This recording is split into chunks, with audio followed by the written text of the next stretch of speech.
Good evening. My name is Ruth von Bernus, and I'm the director of the Carolina Center for Jewish Studies. It's my pleasure to welcome you to the annual Sylvia and Irving Margolis lecture tonight. Today's event is hybrid, so don't feel really lonely here. We'll have many more people online, so you just should imagine this room completely full, or almost completely full. And I also would like to welcome the extended Margolis family who's here with us virtually. So you won't see them. Usually they come down, and I hope next year they will be able to join us in person. The Margolis lectureship was made possible by generous gifts from Alan and Gail Fields and Gary and Sandra Smiley. The lectureship honors Gail and Sandra's parents, Irving and Sylvia Margolis. This year's lecture will discuss anti-Semitism in the United States, a topic which became, unfortunately, more relevant in recent years. Tonight's speaker, Kirsten Fermaglich, is one of the scholars whose research falls into this field, and I know that she's involved in many other projects around this, and it is my great pleasure to introduce her tonight. Kirsten Fermaglich teaches history and Jewish studies at Michigan State University since 2001.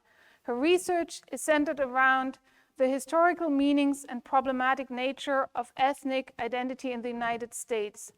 She's particularly interested in secular Jews as both members of and outsiders to the Jewish community. She's currently researching academic Jewish migration to college towns throughout the United States in post-World War II era, and she might also look into Chapel Hill and maybe the other university down the road. So please feel free to share your stories with her. Kirsten Fermaglich's first book, American Dreams and Nazi Nightmares, was published with Brandeis University Press in 2006. It discusses how secular Jewish intellectuals uses of the Holocaust in the early 1960s. Tonight's talk is related to her most recent book, A Rosenberg by Any Other Name, A History of Jewish Name Changing in America. It was published with New York University Press in 2018, and it discusses Jewish name changes in New York in the 20th century. The book received the Saul Wiener Prize for the best book in American Jewish history from the American Jewish Historical Society in 2019. On the basis of thousands of cases found in the New York City Civil Court, she can show how Jews responded to anti-Semitism they encountered in employment and education. The book is the first study of Jewish name changes, and I'm grateful that she came down all the way from cold Michigan to join us today in warm Chapel Hill and to give her lecture on Too Long, Too Foreign, Too Jewish. Please join me in welcoming Kirsten Fermaglich. Well, thank you so much. Can you hear me? Does the mic work? Okay, great. Thank you so much, Ruth, for that really warm welcome and for the warm welcome that I've had. This is the first public presentation that I've given in 2 years, almost exactly. And so it's really wonderful to be here and also to be seeing people on Zoom as well, because I've gotten used to that too. So thank you to everyone for showing up. Thank you to Ruth for making this possible and for really giving me a super warm welcome to this beautiful campus. And thank you to Irene Newman for taking me into her class and getting me to meet some lovely undergraduates here at UNC. Just as an aside, my son was interested in applying, and we were very excited that they won the first game in the tournament. And he was like, "It's going to be great. Everybody's going to be really happy and excited." So hopefully everybody's happy and excited. Thank you so much to the donors and to Andrea and Karen and to Talia, who have been helping with all of the technical things that need to happen for this to happen. And most of all, thank you to the donors, to the Margolis family in particular, because this has just been a lovely visit and has been great to be able to leave Michigan, even though I really love it there, and see another part of the country, which I haven't done in a while. So thank you. So let me get started with my talk. This is going to be too great. So when I start, I actually frequently ask people, if you have a name-changing story, I can actually do this in person again. If you have a name-changing story in your family, if you would raise your hand if there's a name-changing story in your family. Okay, leave your hands up. Does anybody have a name-changing story, like a friend or somebody that you know who changed their names? Okay, and then leave your hands up, leave your hands up. And then how many people have like seen a movie or read a story, a book or anything that has had a name changer in it? Okay, keep your hands up. Okay, so it's most of the room. And if you're on Zoom, it's probably most of you as well. Name changing, and if you really think about it, name changing is a really integral part of American culture, and especially American Jewish culture. There are anecdotes and jokes and folklore throughout American and American Jewish life. And I think it's really important to note how much those anecdotes and jokes have really shaped how we see name changing, like what it means to change your name. And that was certainly true for me before I began this research. As Ruth mentioned, this is the first book written on name changing in America. And so it's really these kind of folklore, jokes, stories, anecdotes that have really shaped what we've thought about name changing. And that was even true for me before I went into the archives. So I'd like to consider 3 popular images of name changing in American Jewish culture. The first story comes from Edward G. Robinson's memoir, All My Yesterdays. He was an immigrant from Bucharest, Romania, and he changed his name from Emanuel Goldenberg as an 18-year-old drama student when he says in his memoir, quote, "It was suggested to me ever so tactfully that Emanuel Goldenberg was not a name for an actor. Too long, too foreign, and I suspect too Jewish." And he says, although the thought of changing it was unpleasant somehow, somehow a denial of my beginning, somehow unfaithful to my mother and my father and my 5 brothers, he searched for a new American-sounding name and adopted his middle initial G as, quote, "my private treaty with the past." And if you don't know that story, I would imagine you probably know other movie star stories, and that's frequently what people want to talk about or think about when they think about name changing. And there are fairly similar stories there. The second story is actually a very popular joke. And you may know this joke, and feel free to tell it with me, or at least tell the punchline with me. A Jewish immigrant entered America at Ellis Island and was processed according to the normal procedures. These were very confusing to him. He was overwhelmed by the noise and the bustle. And so when one of the officials asked him, "What is your name?" he replied, "Schein vergessen." In Yiddish, "I've already forgotten." And so the official recorded his name as, anyone? Sean Ferguson, right, exactly, or Shane Ferguson, depending on what version you know of the joke, right? And even if you don't know that joke, you may know other jokes. And I love jokes, and people frequently will tell me jokes at my talks, and it's awesome. And they have sort of similar kind of meanings to them. And then the third story is actually a scene from the popular film Hester Street, a dramatization of the Abraham Cahan novel Jekyll. I don't know if people have seen this movie. Anybody seen this movie? This is a really popular movie in the 1970s. Jekyll, the main character, is an immigrant who's been in the country for several years and has tried as hard as possible to shed his old world life. He prides himself on his Yankee clothes and his knowledge of American culture and the English language. But upon the death of his father, he calls for his wife and son, but he's embarrassed of their greenhorn status. This is his wife, Carol Kane, Giddel, played by Carol Kane in the movie. And in the end, he winds up shunning her for a beautiful, more assimilated Jewish woman. His wife, Giddel, feels rejected and confused, and the name change kind of becomes symbolic of the distance between them and the confusion that she feels about his distance from her and the way that he ultimately rejects her for somebody else. So I don't know if you know these 3 specific stories, but probably 1 or 2 of them sound familiar to you, or you've heard other kinds of jokes or name change stories that have kind of similar stories to them. And although they're all substantially different, what I want to actually focus on is that they share one crucial similarity. They all emphasize name changing as a profoundly individual activity. In the case of Edward G. Robinson and all tales of movie star name changes, the name change is the act of an extraordinary individual, someone distinguished by beauty or talent or charisma, right? Someone who moves into a pantheon of movie stars. Immigrant Sean Ferguson's name change, on the other hand, is the result of his profound isolation, right? His name is changed because he's a lonely individual who has no understanding of or connections to his new culture, and he has no one to aid him in navigating the system. He's profoundly alone. And then finally, in Hester Street, name changing is identified with a shallow young man who wants nothing more than to abandon his family and his roots and to remake himself entirely in the new world.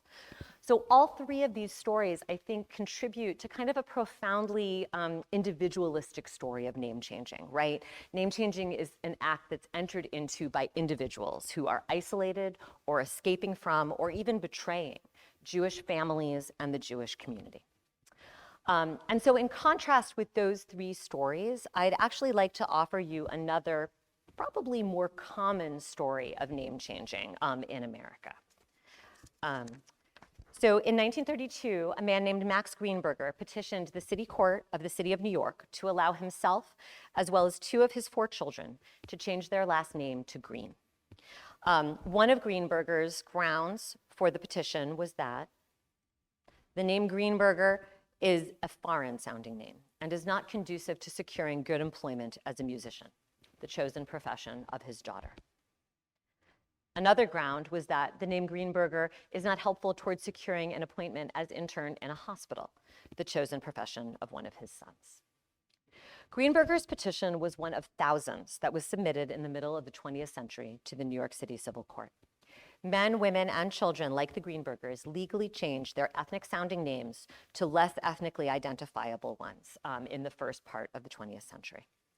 Really all the way through the 1960s. And until the 1960s, Jewish names were represented disproportionately, quite very disproportionately, among the names being changed legally in New York City. Yet, as I've mentioned, historians have really not seriously studied the significance of name changing in American or in American Jewish life. Scholars of American life in general and Jewish life in particular have tended to take name changing for granted, to kind of assume it, refer to it casually. And so this is really kind of the first depth historical look at these kinds of name changes. And I think it's really important, and I want to sort of talk why we sort of I've sort of started with jokes and anecdotes, and I think that's how we tend to think about it. But actually, if we think seriously about the experiences of Jews like the Greenbergers, we can learn so much more about the lives of American Jews. The fact that Max Greenberger was not a young single man seeking to escape his Jewish past and succeed in an elite non-Jewish world. He was instead a middle-aged Jewish father trying to help, and he was also, I should say, not a hapless immigrant caught up by circumstances, but instead he was a middle-aged father seeking to improve his family's economic status. I think that illustrates for us the degree to which name changing was a voluntary group activity that Jews took on in large numbers in the 20th century. And at this time, name changing was a strategy of class mobility in New York City that Jewish families embraced in large numbers. Ironically, that strategy illustrated Jews' economic comfort in the United States. The Greenberger children were not searching for manual labor, as much as it illustrated Jewish weakness. An identifiable Jewish name was not helpful to securing good employment. Ultimately, name changing was a strategy that permitted Jewish families to attain and to strengthen their position in the American middle class. But that position came at a substantial psychological and communal cost. So in my research, I'm going to give you a little bit of background to the research, and then I'll get into some more of the findings. So in my research, I examined name change petitions filed with the City Court of New York City from 1892 through 1887, through 2012. So this is the book, A Rosenberg by Any Other Name. And the name change petitions were from 1887 through 2012. And I'm happy to talk more during Q&A in any more detail you'd like about my research in these archives as well as my methodology.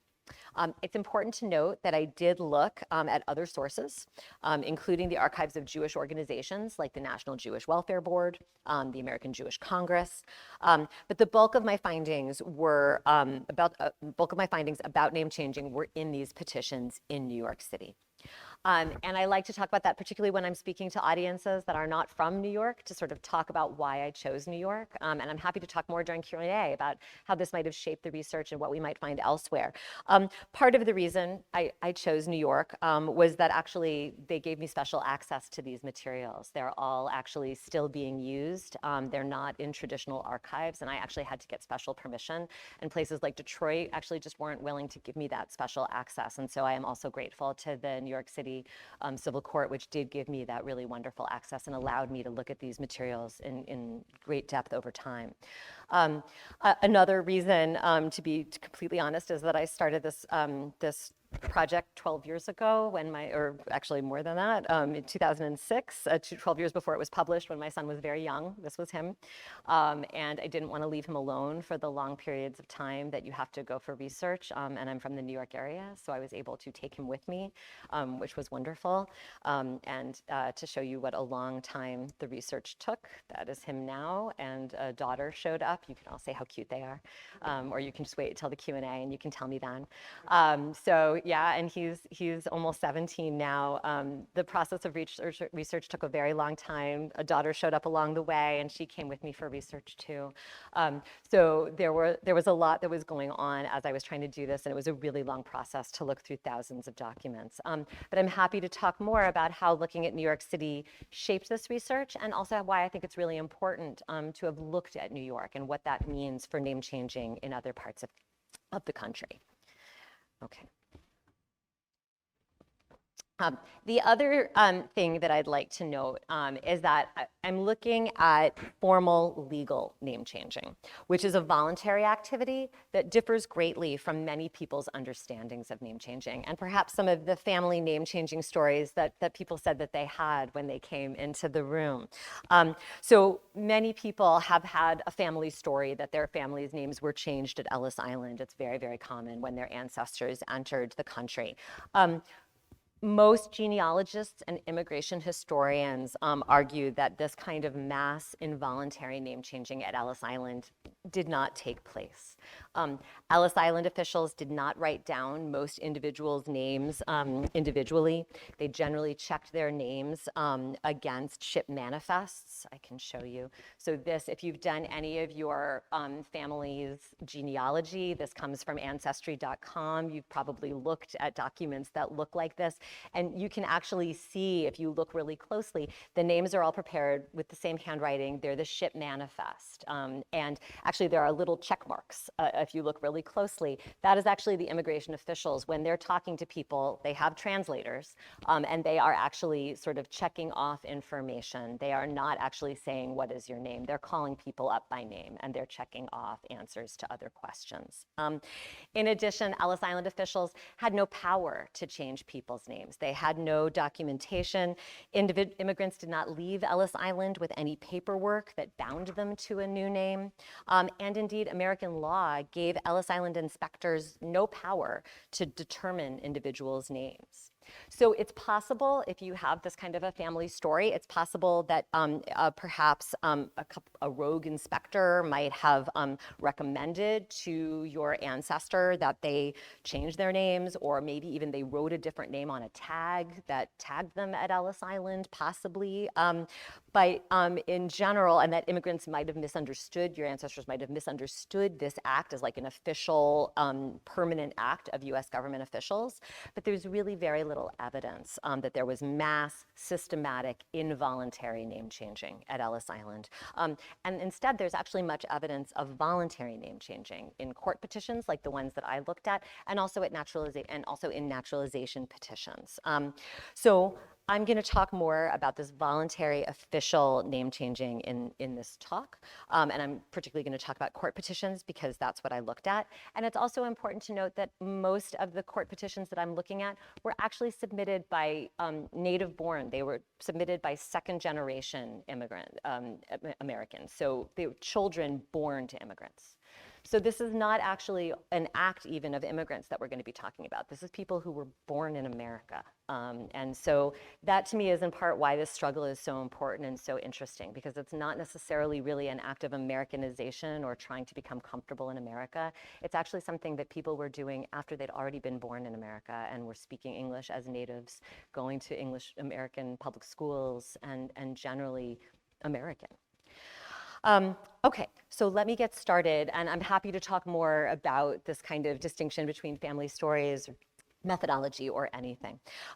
So onto the research. So when I started looking in the files, I noticed some interesting patterns that I actually had not expected. So for one thing, I noticed that during the years between World War I and World War II, you saw a dramatic increase in the number of petitions that were submitted. So I was looking at over a century of petitions, and it really allowed me to look at change over time. And you really see these name change petitions going up in huge numbers. Double, triple, quadruple those before the wars. And so why was that? I really wanted to sort of explore why would that be? And I want to sort of talk with you about some of that. I mean, I think it's important to see this as official name changing is in part a product of the growth of the modern state in the 20th century. So if you read immigrant memoirs, right, things that were written before this era, you know, at the turn of the century, you'll see people are doing lots of unofficial name changing, right? They are, you know, saying, oh, my name was, you know, Ruth, and now I'm gonna change my name to Rose because that sounds more American. I'm gonna go around having that name. They could change their names quickly and easily without a second thought at the beginning of the 20th century. But as a growing government bureaucracy began to track individuals who needed to pay taxes, who needed to serve in the military, who were able to receive welfare benefits, names came to take on a much more political, economic, and social significance.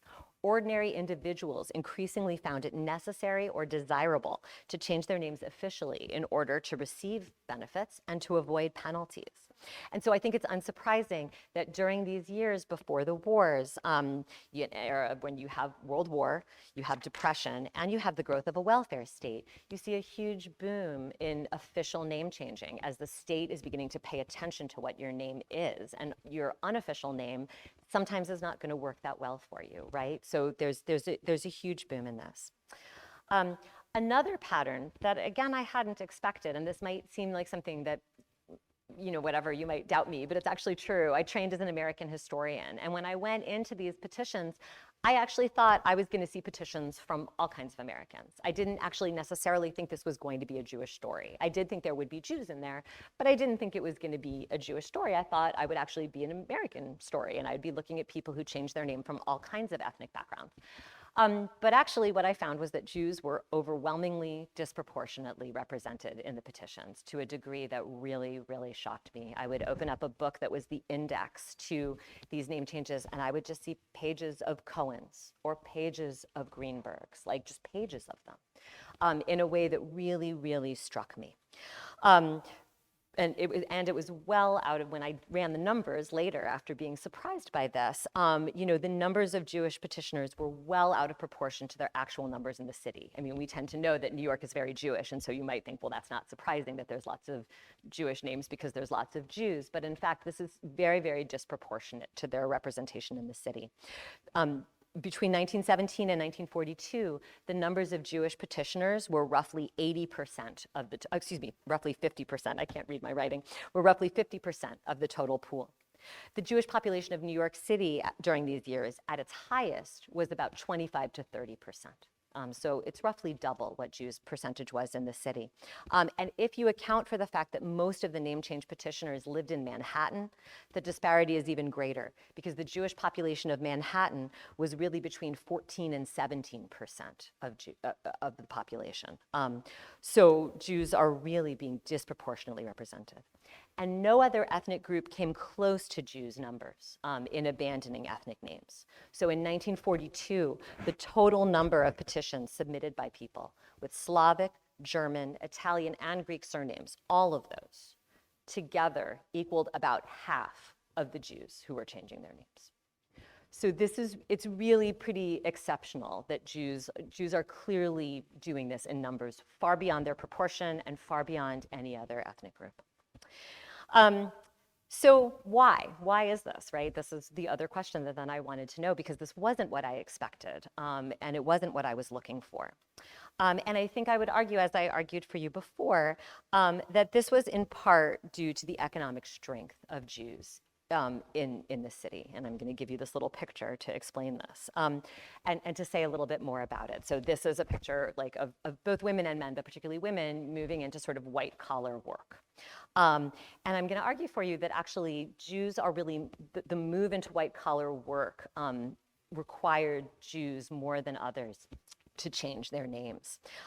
So as I've already said, New York state law, there's a difference between legal official name changing and unofficial name changing. And you don't have to legally change your name if you want your name to be changed. New York state law in the middle of the 20th century, just like today, in fact, made clear that you don't actually have to file legal papers in order to change your name. You can just, sort of call yourself a name, and that becomes your name by common law. So the decision to file an official petition, as the Greenbergers did and as thousands of other Jews did, signaled concern for them that someone would be scrutinizing your name on paper, right? Why else would you do this officially unless you're worried that your name is not going to match up? And that concern at that time was primarily a middle-class concern. So for one thing, it was expensive to change your name. You had to pay for a lawyer, you had to pay for the name change, and you actually had to pay for an advertisement in the newspaper advertising your change, or an announcement advertising your change. So you had to have money for all of that. More subtly and more significantly, in the first half of the 20th century, it was primarily white-collar workers and businessmen who worried that someone would be scrutinizing their name. So if you were looking for a working class job, like you want to be a longshoreman, let's say, or work in domestic service, for example, you would get your job maybe through word of mouth. You had a relative or a friend who'd recommend you for the job. Maybe you had a brother who was in the union. He would recommend you for the job. Or you might go on a corner and have your body inspected, right? For longshoreman jobs, for domestic service jobs, you'd actually go stand on a street corner and people would come and size up your body and decide whether they wanted you to work or not. Your name was not being put on an application form, as it is, as we tend to assume today, and it was not as significant in selecting these working class jobs. It was middle class, white collar workers who were putting their names on application forms to get their jobs. And so it was students' need to get into professional school, secretaries' need to impress a potential employer or an employment agency, a business person's need to impress clients or potential salesmen to impress potential customers. Jews' unusual position among recent immigrants, having moved in large numbers from blue-collar to white-collar work by the time of the Depression, made them the recent immigrant group with the most money available for filing name change petitions, and more importantly, the most concerned about what their name looked like on paper. So that kind of upward mobility, the fact that they were looking for white-collar jobs, meant that name changing their names attracted much more attention, and name changing was much more a part of the need to get their jobs. So that's upward mobility, it's economic comfort. At the same time, the fact that 50% of name change petitioners were Jewish in the 1930s and 40s suggests that pervasive anti-Semitism was limiting Jewish opportunities for employment. As more Jews entered white-collar work, they found increasing barriers to their employment. The more that employers see Jews joining their workforce, the more they are looking to get rid of them, to identify them and get rid of them. According to one 1937 report, 89% of large New York companies declared that they preferred Christians as employees. And that is something that they would put in their paperwork and send on officially with no repercussions to employment agencies, which was the primary way that people would get jobs back then.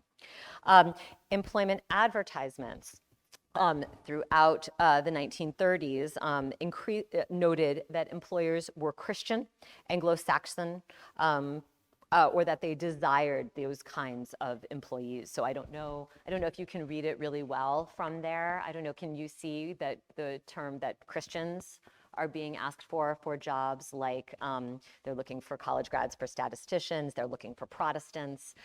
They very openly, this is the New York World in 1931, they very openly are requiring that people be Christian, right? To be a bank teller, to be a statistician, to be a guard, a floorman. They can legally put this information in the newspaper, and they are clearly signaling to potential employees that their religion will be scrutinized.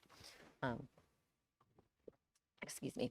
And employers routinely used names as markers to identify and exclude Jews. They would put this in their advertisements, but then if you came for an interview, right, or if you put your name on an application form, they would be looking for this. So journalists in the 1930s, for example, reported that employment agencies and employers regularly turned away individuals with Jewish-sounding names. And then in higher education, inspired by Harvard's public consideration of quotas for Jewish students in 1922 and 1923, colleges and universities throughout the country, especially in the Northeast, began limiting the numbers of Jews that they accepted during these years. Harvard and Columbia implemented their quotas by pioneering the eventually common practice of requiring applicants to fill out lengthy application forms. So the application forms that we're all accustomed to, that you may have filled out, or your children or your grandchildren, depending, may have filled out to get into college, those lengthy forms did not exist before the 1920s. You had maybe like a half page, like, where do you live? What grade did you get on this exam? What grades did you get? Thank you very much. What's your address? What we know, the forms where they ask you all kinds of questions about your genealogy, where are your parents from, what kind of work do they do, all of those kinds of things were pioneered at this moment in order to discriminate against Jews. So it's actually hard to find these forms. Universities are super squirrely about giving them out. I wound up finding this. This is John F. Kennedy. That's why I found it through the John F. Kennedy papers. But if you look at his application to Harvard University, you can see that it is asking him all kinds of questions like, when and where was your father born? If your father was not born in America, has he been naturalized? What's your father's occupation? Did he graduate from college? Your mother's maiden name in full. And that was, in fact, a question specifically designed quite clearly, right, to see if you or anyone in your family had changed their name, right, to see if you had Jewish background in your name and that somehow you had changed your name. So they are clearly using this to identify people who are Jewish, to label them as Jewish, and then to be able to exclude them as Jewish. So petition after petition in the New York City Civil Court sort of hinted at these forces of anti-Semitism that limited petitioners' lives. So Doris Sarietsky, a stenographer and typist in 1937, testified that my name proved to be a great handicap in securing a position. She described all of her efforts to get jobs with her name that were unsuccessful until she assumed the name Doris Watson, and thereupon immediately found employment.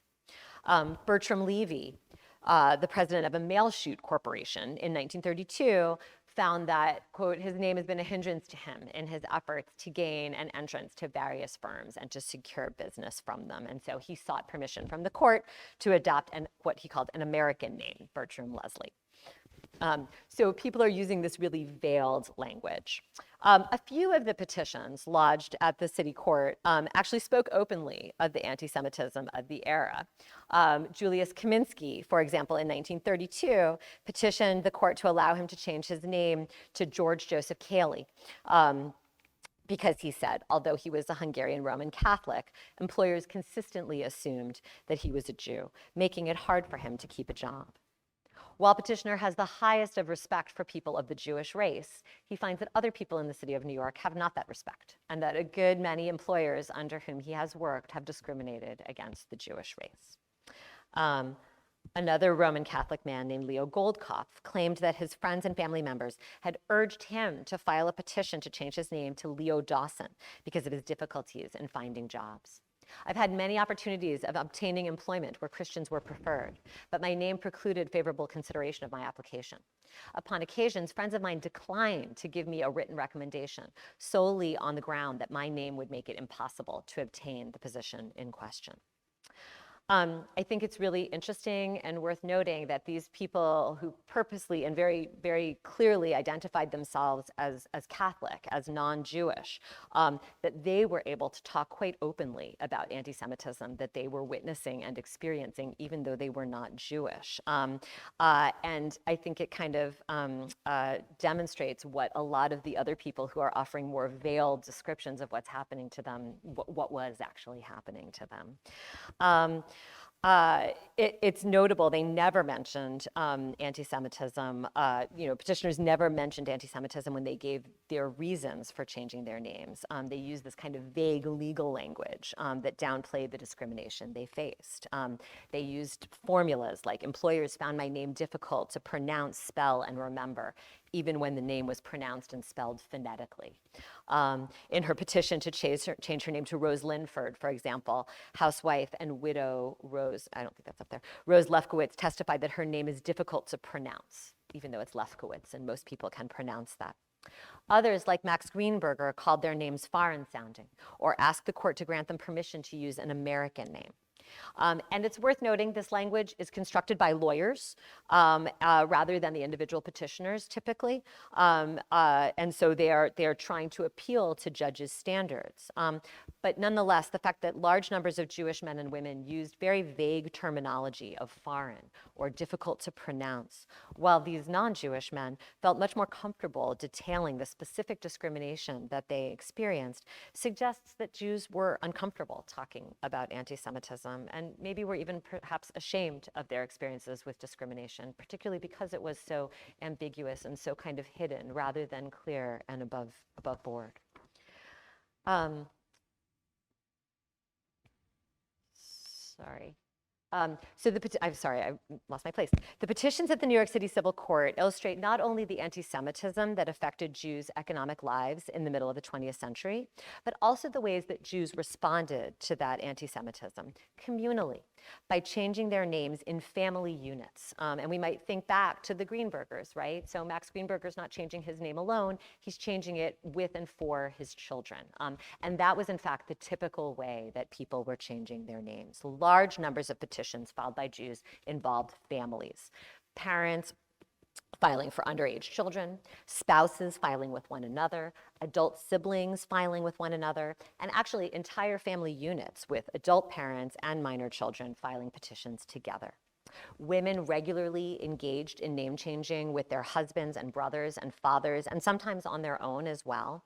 And even when a man was the sole petitioner to change his name, his wife had to file an affidavit of consent accepting the change. And children were consistently the key subjects in name change petitions. It was not at all unusual for parents to change their children's name while keeping their own names. Many petitions emphasized that they wanted to keep a family store with a family name intact. Others, like Max Greenberger, emphasized that they wanted their children to have a better chance of finding a job or entering professional school. Name changing was really a family strategy. All members of the family were part of one economic unit, and they filed name change petitions together in order to encourage the unit to thrive. And indeed, name changing was such a significant part of families' survival and advancement that men and women who wanted to change their names frequently reported that their family members, usually their adult siblings, had already changed their names and were embarrassed by the lingering reminder of an old name in the family.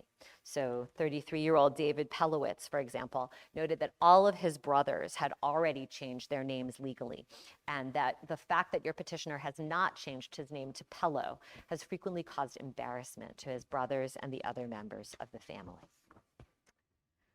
So this is all taking place, and I see this as kind of a rise of name changing between the wars.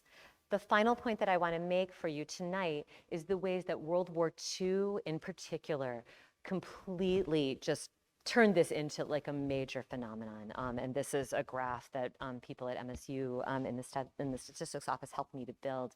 And it's really pretty shocking that year, 1942, that you see way in the middle, saw the most name changes of the entire century. It's very, very dramatic. Why did Jewish name changing rise so exponentially during World War II? So one reason that we can see, particularly given what we've already talked about, is the growth of government bureaucracy, right? If we talked about the importance of names, putting official records, putting names down on paper, World War II was famous for that, right? There's a huge growth in bureaucracy. World War II correlated with a significant rise in government concern over individuals' names. And ordinary individuals, if they wanted to get drafted, if they wanted to join the military, if they wanted to work in a defense plant, needed to change their names officially so that they didn't cause any questions. And we can see this in the name change petitions.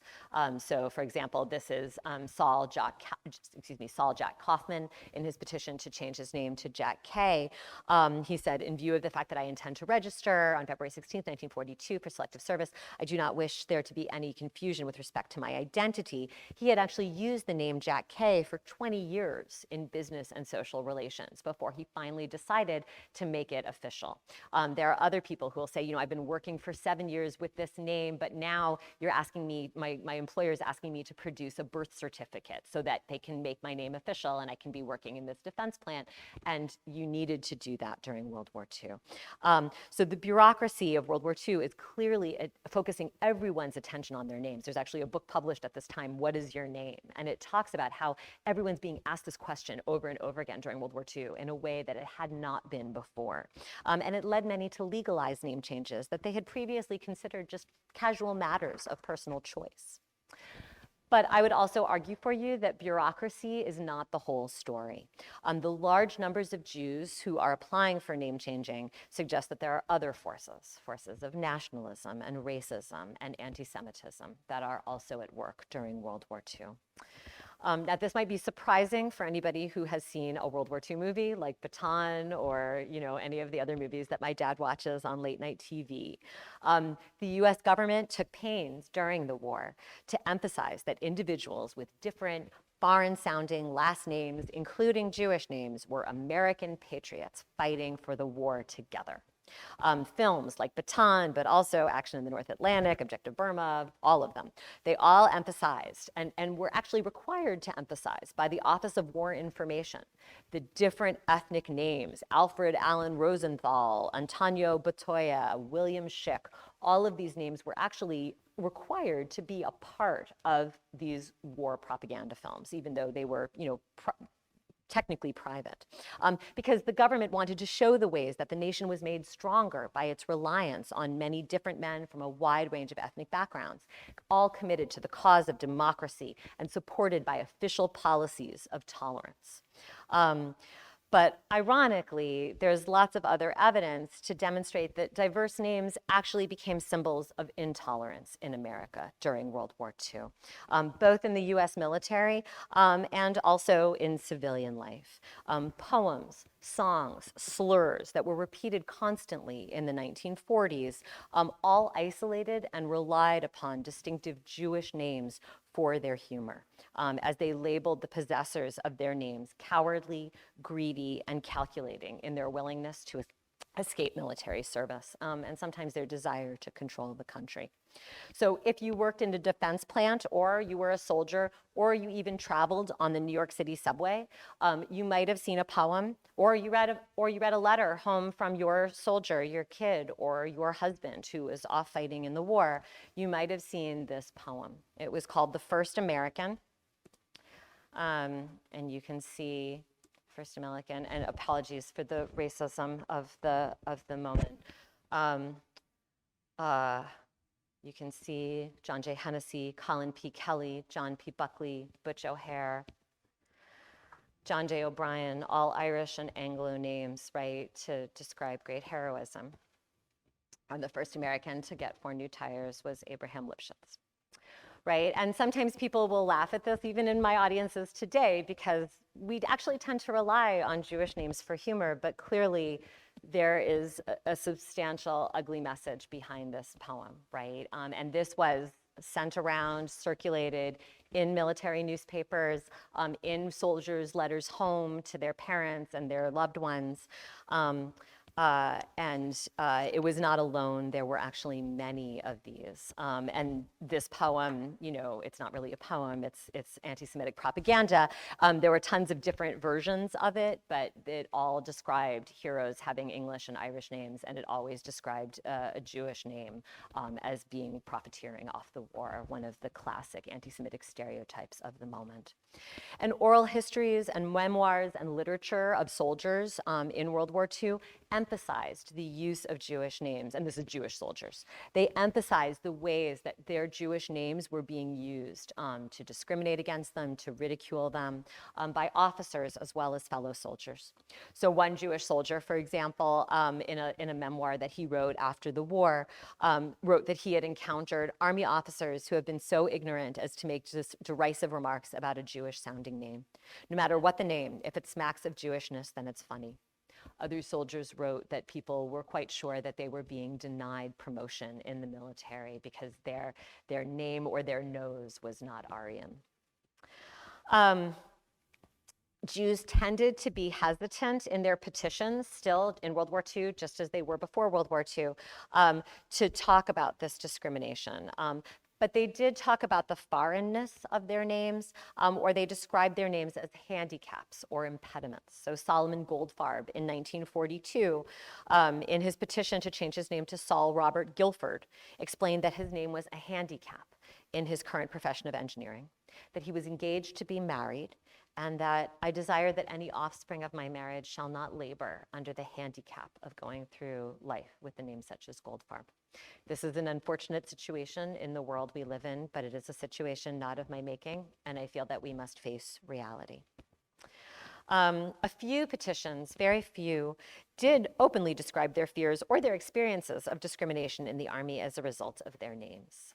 So Eugene Martin Greenberg petitioned to change his name to Eugene Martin Grant because he believed that while with the US military forces, his career will be more successful and he may ultimately secure merited advancement on legal assumption of his proposed surname. By the end of the war, when I looked at petitions in 1946, 30% of the name changers were veterans of the US Army, and another 10% of them were their wives changing with them. So a full 40% of name changes in 1946, that year when numbers went dramatically up, were people who had been in the military and had probably had the same kinds of experiences that I described for you. So I think that name change petitions actually offer us uncomfortable evidence of the ways that ethnic difference, and particularly Jewish difference, engendered so much prejudice during World War II that Americans worked to erase that difference utterly and to shed vestiges of their background or past, at least in their names. And that is not always the story we hear about World War II. It's not even the story that historians always tell about World War II. And so I think it's important for us to think about that. So here are some conclusions to leave you with that I think hopefully kind of maybe deepen the kind of folklore-ish vision of name changing that we started with. Name changing was not an individual act outside of the American Jewish community, but instead it was a communal act entered into by Jewish families and by the Jewish community in really large numbers. Name changing reflected upward mobility in the interwar years. They reflected a substantial economic rise for Jews, while it also reflected significant rising anti-Semitism during the same era. And those two things are really intertwined very closely. And then finally, rather than alleviating anti-Semitism in the United States, which is sometimes kind of a popular message and even a message among historians, I would argue that name change petitions suggest that World War II could intensify anti-Semitism in the US. So thank you guys so much for listening and for your patience. My children, thank you for coming, and I look forward to your questions and comments. So thanks so much.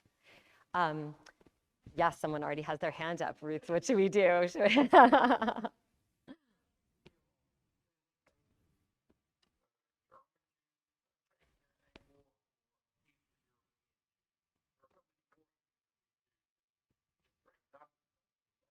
Do you want?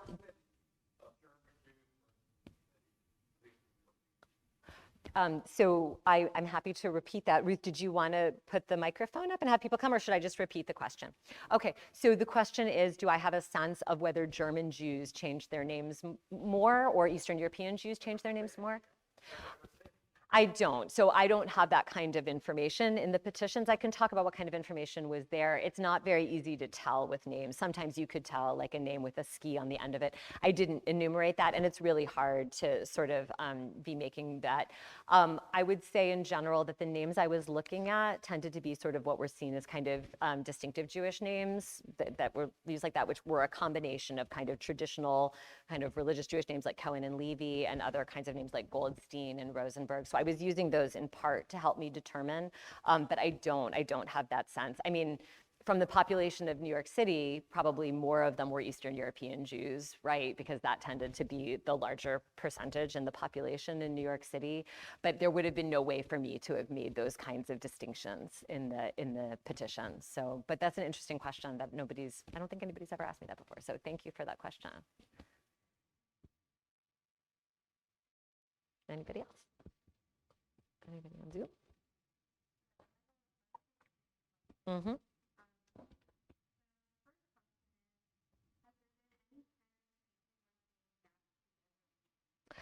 So that's a really interesting question that I also received in the class that I taught earlier today. And the answer is not in very large numbers. Oh, I'm sorry. I thought you had a mic. Can people not hear the question? Sorry. So the question is, has there been a trend for people changing their names back to older Jewish names? And actually, I'll answer this given the way that I had someone in the class that I taught earlier today ask it. So I think that the question is probably asking about like today, name changing today, right? And whether people have gone back and reclaimed the names of their ancestors. Because there's been sort of more appreciation of ethnic pride, and perhaps there's been a lessening of anti-Semitism. Certainly the institutional anti-Semitism restrictions in colleges and employment and things like that have gone down. So have people gone back and reclaimed the former Jewish names? And the answer that I have from my petitions is no. I mean, I found actually no Jewish petitioners who were looking to go back to an ancestor's names. I found a couple of Italian Americans, and I did not, I mean, I can talk more about my methodology. I did not look at every single petition submitted over the course of the century. I used a sampling methodology. So I certainly can't say that there were no Jews doing this. And in my book, I talked to a few people who did change their names back, who did reclaim their ancestors' names back. But I would say that given the thousands of people that got rid of Jewish names, there is nothing like that kind of, a swell to be taking back those names. I will say also, I had not thought about this as a potential answer to this question, but I did also find a small handful of Jews who actually changed their names in the 1930s and 40s who wanted to go back and take back the name that they had actually given up. Because they were facing embarrassment in the Jewish community or hostility within the Jewish community. So I found a couple of very interesting petitions like that at the time. So like one architect had changed his name probably for work reasons, and he was getting married to an Orthodox Jewish girl, and her family would not let the marriage go forward unless he changed his name back to the Jewish name. And so he petitioned to do that. And there are very few, very isolated. I would say that there are probably isolated experiences changing names back. But in general, I would say that these names still are, they can be liabilities. They can mark people. And people can still be identified, and people don't necessarily want that. We talked about the potential of violence, which is a very outside potential, but then it is a very visible marker of your identity, and for many people, they don't choose to have that identity. It can be a liability, and people don't choose to do that. So it's a really good question. Thank you for that. Anything else?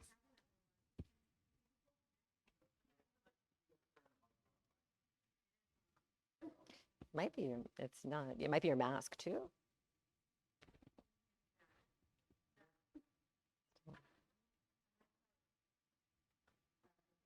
All right, I can also repeat the question too, no big deal.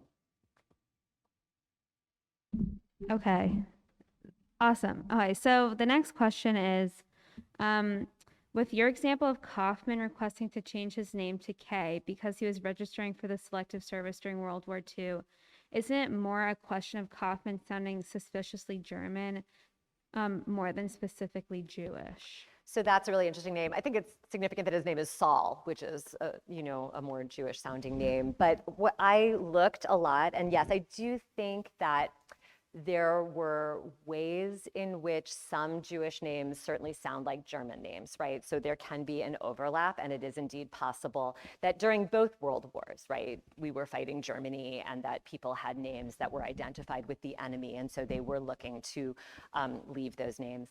But I will also say that when you combine first names with the last names, that there were very few names that were sort of identifiably German that were not also sort of names that were very common for Jews. So, I actually looked very specifically, particularly during the years of World War I, when Germans were facing a great deal of discrimination because of their German identities and their German names and the German language. And still, the names that were being discriminated against were, I used a methodology or I used a list of names called the Distinctive Jewish Names List, which was actually created during this time to identify Jews. And it included names that were really, people believed at the time, were really identified primarily with Jews, which included names like Cohen and Goldstein and Rosenberg, and names that in the United States came to be identified pretty exclusively with Jews. And I will say that I believe, I'm sorry, I can't remember, I don't have the percentage at my fingertips. It's in the book, but I don't have it. But there was an incredibly disproportionate number of names from that distinctive Jewish name list. And there were not very many names that were German that were not names that Jews also possessed in large numbers. So while I think there is some overlap in the anti-German and the anti-Jewish sentiment, I would say it felt much more overwhelmingly Jewish in the fact that there were very few kind of distinctively German names. Very few Adolfs changing their names, quite honestly, which you'd think there'd be a lot more, right? So I guess I still saw it as anti-Semitism, even though I completely acknowledged that there was significant overlap. And many people did say they had names at the end. Not many, but some people said they had names at the enemy. So that's a good question. There's a question in the audience. Yes, sir.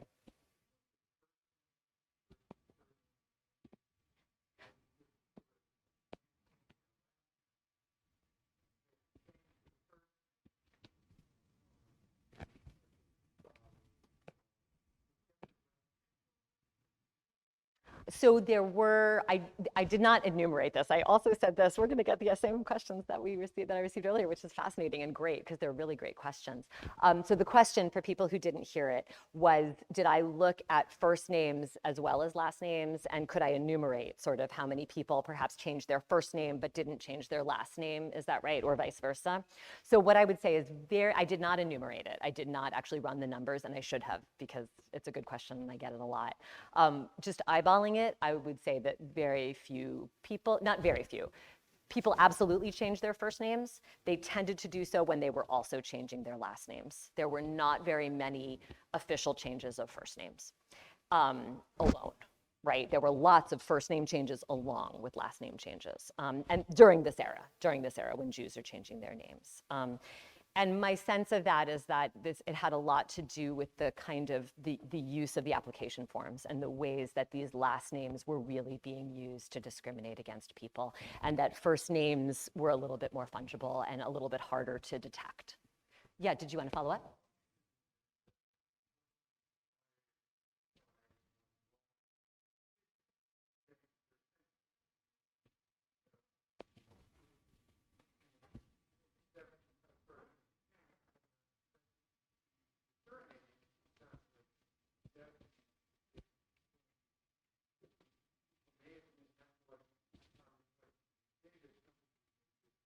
Yes, right, exactly, absolutely. In the same way that happens, that's exactly right. I think the name changing in the petitions is about being scrutinized, right? And people are less liable to scrutinize the first names, yes. Should we go back to the Zoom? So another question is, are there public records if someone wanted to look up a relative's name change petition? There are, yes.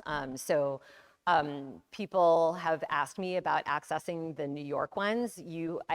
when I was doing it, you had to do it in person. And I actually just recently had an email from someone who wanted to do sort of the long historical work that I was doing, and, you know, for which you really need lots of petitions, and she is not having any luck because of the pandemic, I think. So you do have to go in person for these records anyway. They're not digitized. But yes, you can go down. I believe in all localities you can do this. I know it's true in Detroit. I know it's true in New York. You can go to these places. It helps to have the name or the date when people were changing their names. But yes, I was not using archives. I was using legal records. And this is something that's still accessible to people. It's actually why I needed special permission, because it's mostly being used for individuals rather than for sort of the long kind of historical look that I was doing. Thank you. Another question we have is, did some people also change their religion when they changed names to prosper in business? So I don't know that from my petitions. That is not information that I have for the most part. I did see a few petitions, particularly post-war, where people said, yes, I'm marrying a Catholic. You know, a man would say, I'm marrying a Catholic woman. We intend to have children. I am converting. I want my children, I don't want there to be any confusion. I want my children to go to Catholic school or whatever. I had a few things like that. There is a chapter in the book, and I think it's, for the most part, that was what I found, that for the most part, most of these people are not wanting to change their religion.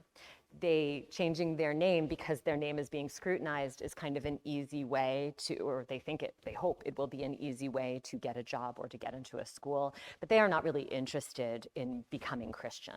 This does not tend to reflect a change of faith. To a large extent, there are individuals, but to a large extent, most of these people remain a part of the Jewish community. A few of them testified to it. Eugene Martin Grant actually made clear he intended to remain a member of the Hebrew faith. Very few of them said that, but in general, from other kind of published materials, articles about name changing that came out after World War II, it seems pretty certain that most of the people who changed their name remained connected to the Jewish community. They just wanted an easier name to be able to help them get jobs and live a middle-class life. Yes?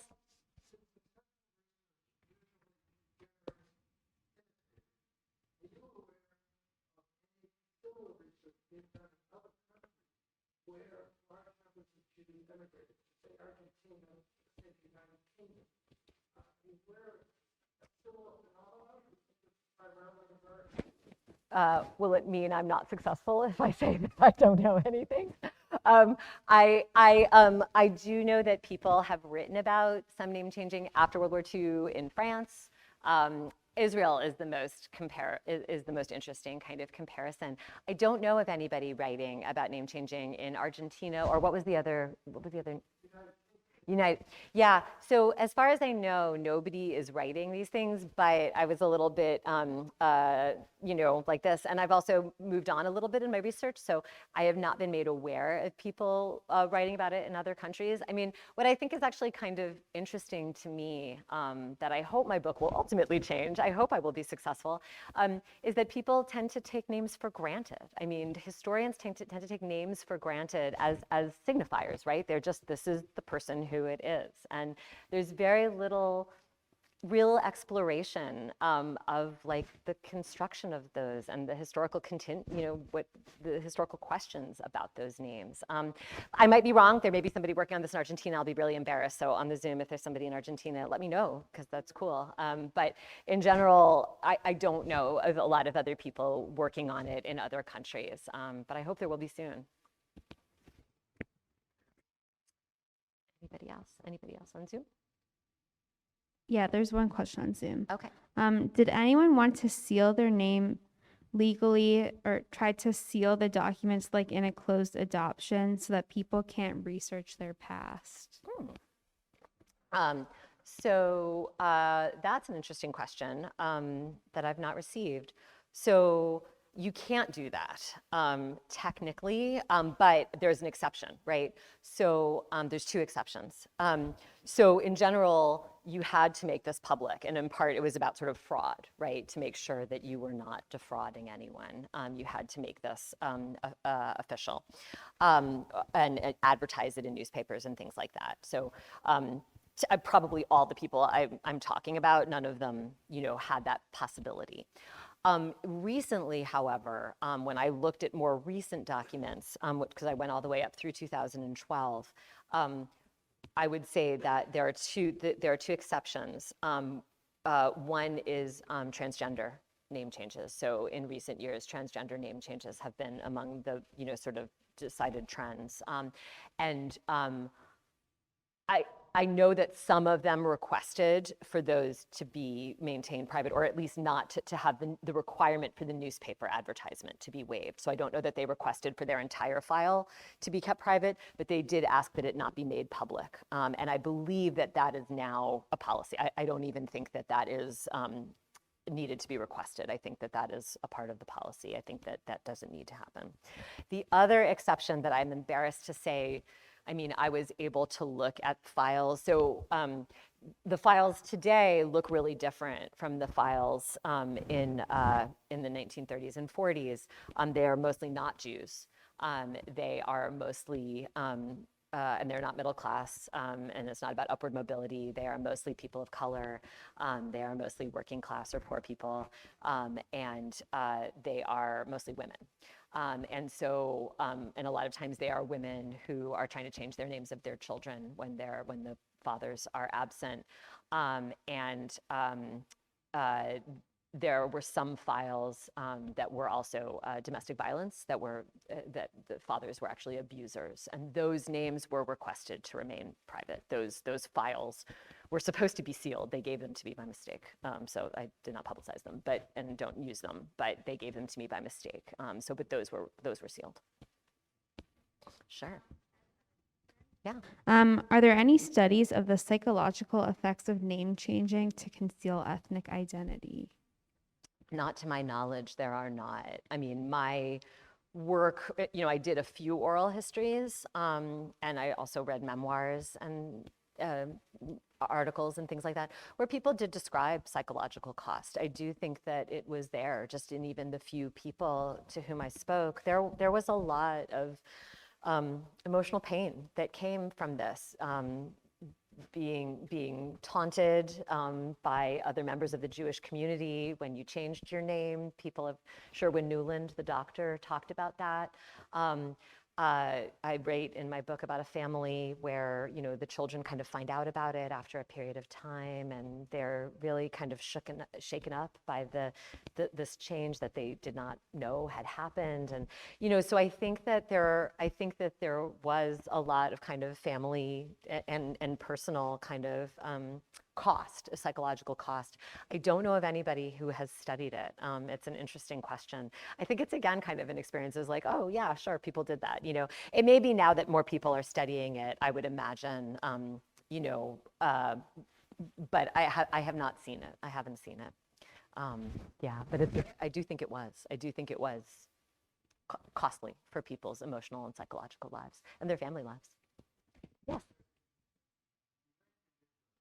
Yes. Yes.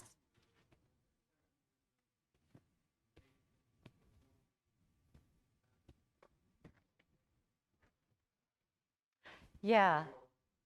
Yeah, I can. So clearly there's a difference, right, in sort of the significance of anti-Semitism in this particular experience, right? That's not necessarily happening in Israel. But what you do see in Israel is a lot of discomfort with people with Eastern European Jewish names, and a lot of discomfort with the Eastern European Jewish experience. And a strong pressure on those Jews to change their names, to Hebraicize them, right? To make them reflect kind of this strong Israeli, sort of sentiment. And I would say that in the US, it is not the same story, but what you see is discomfort with Eastern European Jewish names, and a complete willingness to allow the discrimination that took place to happen, right? Not allowing civil rights acts to take place, not enforcing in any way that advertisements like that or application forms like that shouldn't be put on hold. And then making name changing very, very open, right? Very, very possible, so that anti-Semitism is pretty much allowed to flourish openly. And there's a way of getting around it, right? That is made very, very easy. And so I would say that they're not the same, but I do think that the discomfort with these names and the willingness to kind of allow state records, state mechanisms to be used for name changing, I think is an interesting comparison, even as it's not the same. That's a good question, thank you.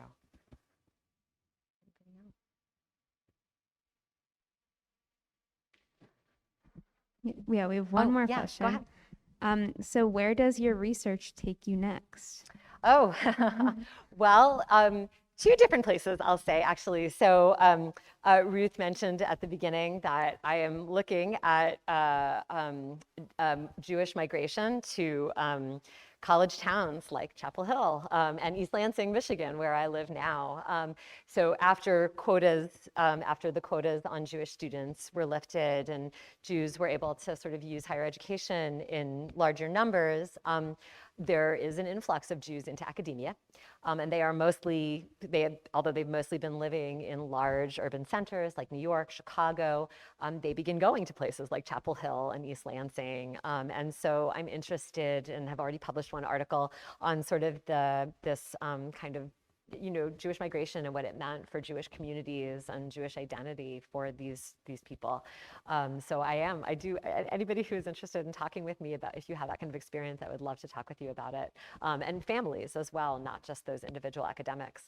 And then I'll say also my interest in academia, in anti-Semitism, even though I didn't go into this project expecting anti-Semitism or planning to write about anti-Semitism at all. Clearly it's the story, and given the unfortunate political relevance of it today, I have found myself sort of drawn into working on systemic anti-Semitism in the United States. So I'm doing work on that as well now, systemic racism and discrimination against Jews in the United States. So that's what I'm doing right now. I got a lot of other ideas though, so I'm happy to talk with people. Great, and all that.